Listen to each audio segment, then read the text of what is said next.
Alright guys, so let's move on, PK, into our final section, what we've been playing. So, a couple of weeks off, so I'm guessing you have played quite a fair amount of new stuff. Yeah. So for me, I got a lot of stuff that backlog stuff for me.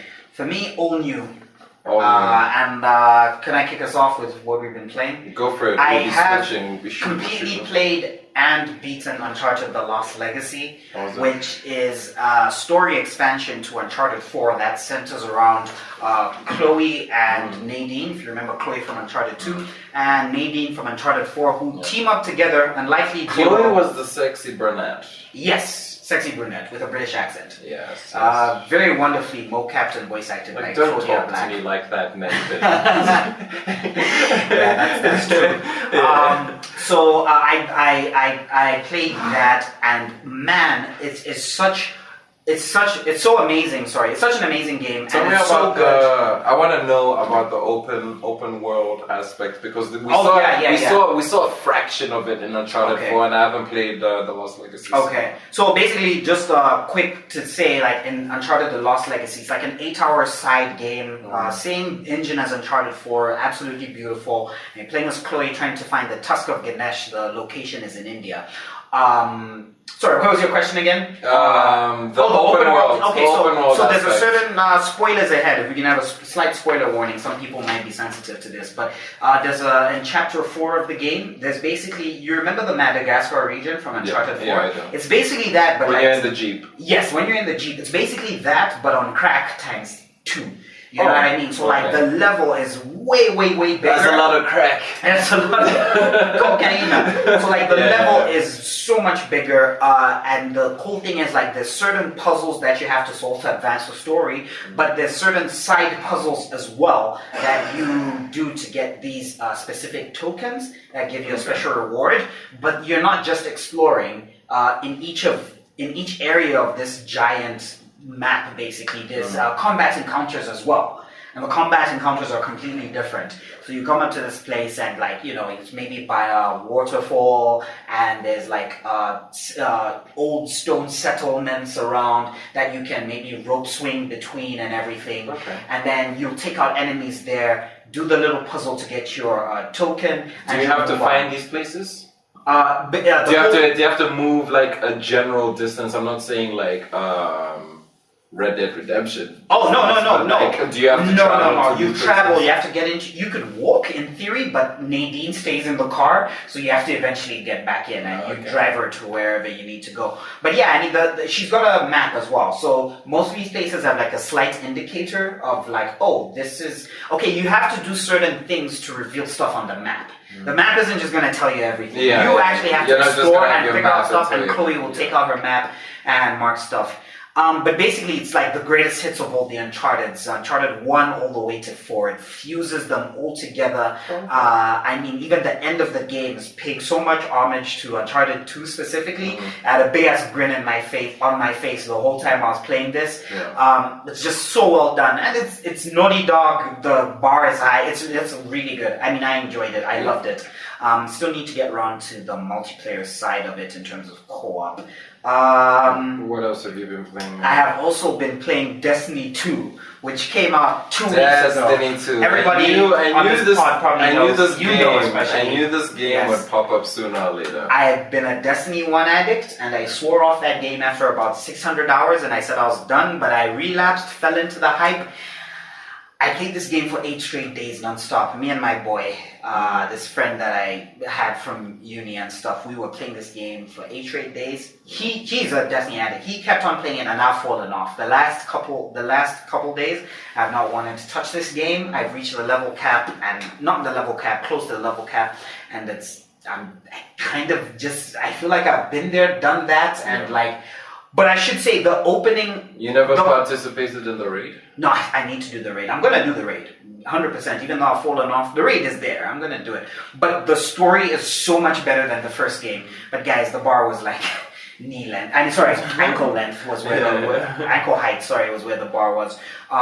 So the story was really great. The progression system has been totally revamped. So it's actually a smooth progression system where you feel like you're being constantly rewarded with loot, kind of like how Diablo works. You actually feel like you're being rewarded for the time you're putting into the game and not being dicked over by RNG. So I played a lot of Destiny, guys. Like I put in a lot of time into this game over 8 days. Like I would play, like come home from work and I'll dump 6 hours in every single day into this game, but I just seem to like hit a wall around 200 and okay, I'm gonna go into Destiny lingo and you're gonna start going over your head. Basically, like there's like the soft level cap of the game is level 20, That's where it ends, and then from there, isn't there a light level? Yes, you're right. Oh yeah, so you have been paying attention. So it's light level, but it's been renamed to power. Okay. And power and light are essentially the same thing. There's no difference. It's just a different name. So like I think you can cap out at about 300 light, and I'm about 265. All legendary gear with one exotic that I need to infuse to be stronger and stuff. So I've had a lot of fun playing this game. I've had fun playing with my boy especially, and a couple of other random Destiny friends are now popping back into the roster.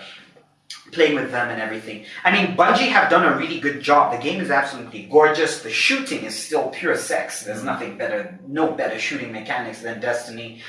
But there is almost nothing to do with this game once you beat it and do most of what it had. Like the end game is. Well, don't you think that this game they wanted to make sure that the story was good, it still felt good, and it still felt really nice to play with other people, and then they would, after we've covered that ground with the up that we made from Destiny 1, don't you think that now we'll just let you be dependent on the expansions and the new releases that we give you after that? We've covered the very basics. Come on. Are you not happy as a Destiny fan? Well, look, you're meeting the bare minimum right now, because Destiny, as fun as that game was, 600 hours here. They made so many fundamental mistakes in terms of having a proper end game, having content that can be properly recycled and still be engaging and fun, having a loot system that's rewarding. That should have been all done in game 1. We're not in game 2, so I was expecting that, but a little bit more. And I don't think they've been able to completely meet my expectations in that regard. Yeah, it's fun doing like adventures, which are like side quests. The first game didn't have side quests. This game has side quests. You see what I'm saying? The bar is low. They've got these mini dungeons called Lost Sectors, which are really short. They're like 2-3 minute dungeons, and they made a big deal about it in pre-release and marketing stuff. And I'm playing this game, I'm like, yeah, Lost Sectors are cool. Give me great loot, but guys, they're done in 2 minutes. Yeah, they're done. And they're not that many as well. You know what I'm saying? But you know, they've got the public events have been revamped, so they give better rewards and they're more engaging, and people seem to actively. These are public events are like what they sound essentially. So everybody who's instanced in that game can come together to take down one common objective. And the objective got 6 different types of public events. So yeah, the game is cool, but man, it's got some problems. And I've hit a wall, and I feel like I've hit the wall way faster than Destiny 1. Because it's been 8 days. I played Destiny 1 for like 6 months. And I'm kind of like over it. But anyway, so yeah, that's Destiny. And to cap it off for me is my big recommendation to you guys for Magical Episode 10. I played and beaten Hellblade, Senua's Sacrifice, which is a new game from... I need to get on Hellblade, actually. Yeah, new game from Ninja Theory, who made Heavenly Sword and Enslaved Odyssey to the West and the revamped Devil May Cry. It is such an amazing game. Basically, you're playing as this girl in kind of like Norse setting, Norse mythology. And she has... It's an action-adventure game, but she has psychosis. She hears voices in her head, and she sees things, and Ninja Theory wants to make this game where you go on a journey with someone who has genuine mental health issues, and they wanted to portray that through a video game. Whereas video games are interactive. In there? Okay, so the combat, you fight these demons with a sword. Are these demons in your head, or they're real demons? Well... They're real. They're real and stuff. Yeah, they're real. You sound like you're not sure. It's kind of the way it works is like one-on-one combat. So it's pretty arcadey, but you have your heavy attack, light attack, your dodge, and everything. But the game never has a tutorial from when you start. It never tells you how to fight. Never tells you how to block. It never tells you how to use. Did that screw with you? No, because it was really, the combat system is interesting in terms of the button combinations that you do in terms of light and heavy. There's tons of different animations that you can connect together to make these cool looking and devastating attacks on these demons that you're fighting. So it was really fun to like experiment with like, okay, square, square, triangle, kind of like God of War, square, triangle, square, triangle, square, you know what I mean? Like all these, or sprint, because you hold L1 to sprint towards an enemy, and then you press square, triangle, and she'll like do these crazy turns and flips and, you know, attack these demons and stuff. So she's agile.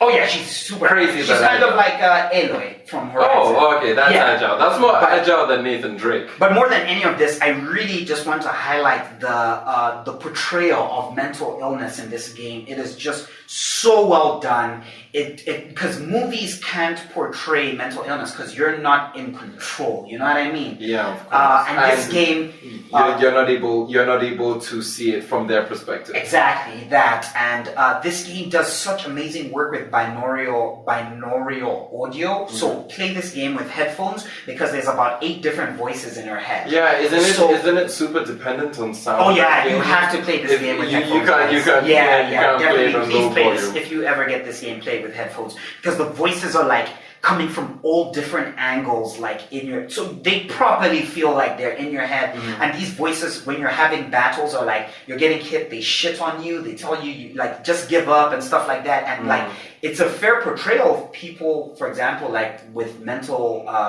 okay, we can't properly speak to that and everything, like because it's I don't have the authority to speak on like on that kind of thing, but I want to commend Ninja Theory on doing such an excellent job in portraying that in terms of the combat, narrative, audio, as well as the puzzles, which have to do with seeing shapes, because sometimes people with psychosis see shapes in their environment. So she sees those shapes and she has to figure out where that shape matches with the environment itself. And that allows you to progress move forward and stuff. So that's pretty neat. It gets a bit repetitive and annoying after a bit, but I understand what it's not too long, is it? Yeah, but guys, I mean, I'm not kidding when I say this game comes with one of my highest recommendations. I think it's like a stunning tour de force. It is so unique. It's not expensive as well. It doesn't cost the full $60. It's indie AAA, so it costs about $30. But it's so well. There's nothing like that out there. I heartily, guys, just even on YouTube, if you watch the 5-hour playthrough or whatever, do that. Put on a good set of headphones. You will. Get through it. Oh man, it is a journey. Yeah. Oh, nice. Patrick, go ahead, man. What's been in the old PS4? I've been playing Final Fantasy XII Zodiac Age. I wanted to run through that. It kind of reminds me of when I did play it when I was a little bit younger. But obviously with the Zodiac aspect, obviously you've got the different job classes. So now, even though you've got 3 party members, one can be a black mage. Also... Because I remember that wasn't there in the first... Yeah, it wasn't there. Yeah, and it kind of hit me as a shock. Because, I mean, I did read about it and everything, but then when you actually experience it while you're playing, it's completely different. It changes the dynamic because now this person has got such a different set of skills. And the map feels like you've got more hunts to do. The story... what can I say about the story? Because I played Final Fantasy XII when it first came out. It's a remaster, Patrick. Yeah, I played it when it first came out, and obviously I just ran through it. And then now, when I'm playing with the story, it kind of feels... There are certain parts which you take into aspect like, okay, guys, this is an old game. But there were some times where I felt like it was slightly boring towards the beginning. But later on, you kind of just get into it. As the more hours that you pump into it, then it feels a little bit more, what's the word? Comfortable as you play it. But otherwise, Zodiac Age is okay. I mean, to say the least. And I've also been playing Neo Oh yeah. Which we were talking about earlier. And to be fair, I felt kind of guilty about not playing Neo for a long time because I was talking about it for a while. For a while, and so many things took over my life. Samurai game, guys. Samurai Dark Souls is the elevator pitch for this game, I think. And I know we've got so many Souls fans in this office. I just want to say that I don't want to take anything away from the Souls games, but. Like I said before, we're talking before that Souls games do have to bring out that hardcore manliness. They have to bring out, it brings out the hard person in you for you to play a Souls game and for you to grind through and explore. You're not gonna talk to any Jim and Jack about a Souls game. And Dark Souls is slow paced. Yeah, it is very slow. Whereas Neo is very fast, and obviously I died quite a bit in the first mission. Well, not the tutorial, but as soon as you get into this. Don't lie, you died in the tutorial. Well, I died once. I think I died once or twice in the tutorial. Look, now you're making me like but I think it was twice. I died in the tutorial mission because I didn't wanna. Because I played it first here actually. I played on Michael's PlayStation. Yeah. And then when I played it here. And when I played it at home, I was just like, look, I just want to run through this tutorial mission. It's got nothing to do with me. I already played this. As I got into the second mission, as soon as you get used to the combat of changing stances, because there's high attack, mid attack, that's for blocking mainly. High attack is for attacking. Okay. And then low stance is more dodging. Okay. As soon as you get into the whole technique of as soon as you attack, you change stance and you recover your ki. That's pretty much your stamina. Yes. As soon as you recover your stamina, you really start to get into this game, and no matter how many times you die, you come right back. We go for another round. Yeah. So Neo, I'm super enjoying it. It's taking time though. Yeah. But it's a long. I hear it's pretty long. Yeah. Well. And apart from Neo, I surely recommend Neo. Ghost Recon. Oh yeah, well we can both. Yeah, we tried playing. Yeah, we played once. We played once together.